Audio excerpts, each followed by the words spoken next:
So ito yung Royal Enfield ng mga master, no, yung big bike. Galing yung big bike. Kurbada yan eh. Tapos sabi niya nakaiglip daw siya. Dus diretso siya rito. Boom. Lusot siya rito. Dumaan siya rito. Dito siya. Boom. Tumama siya rito. Magaling kang kupal ka. Ayun oh. Ang laki ng bato. Sugatan yung puno. Kawawa naman. Oh no! Dito siya, tapos diretso siya rito. Bug, yan yung resulta. Nasira yung gulong, nasira yung ano, gulong. Wasak. Oh no!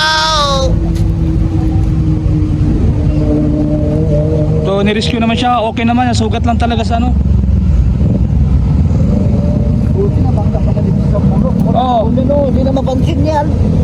Hindi ko mapansin kasi may nakasalubong din siya eh. Bali sir, kung dumaan kayo rito kanina, di nyo nakita, andito na pala sa sulok. Hinahanap namin kasi Oo. may na-discuss yan na. Hinahanap namin, wala naman.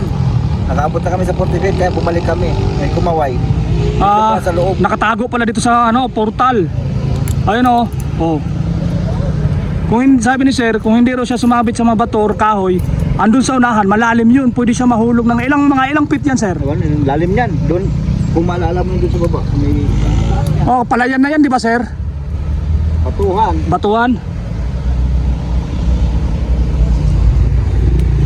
Ilang cc daw yan? Boss. Royal Enfield oh.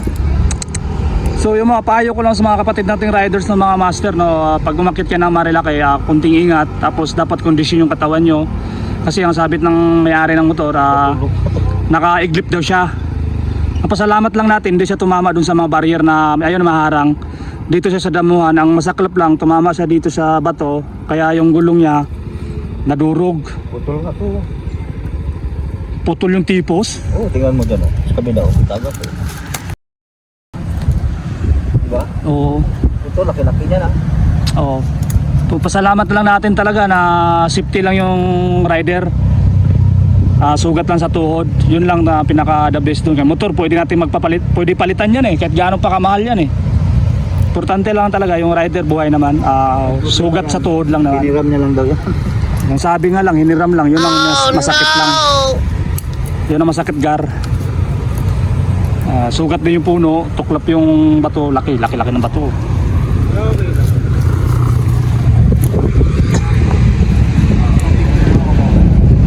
Kapit ko na sa Facebook, picture ako.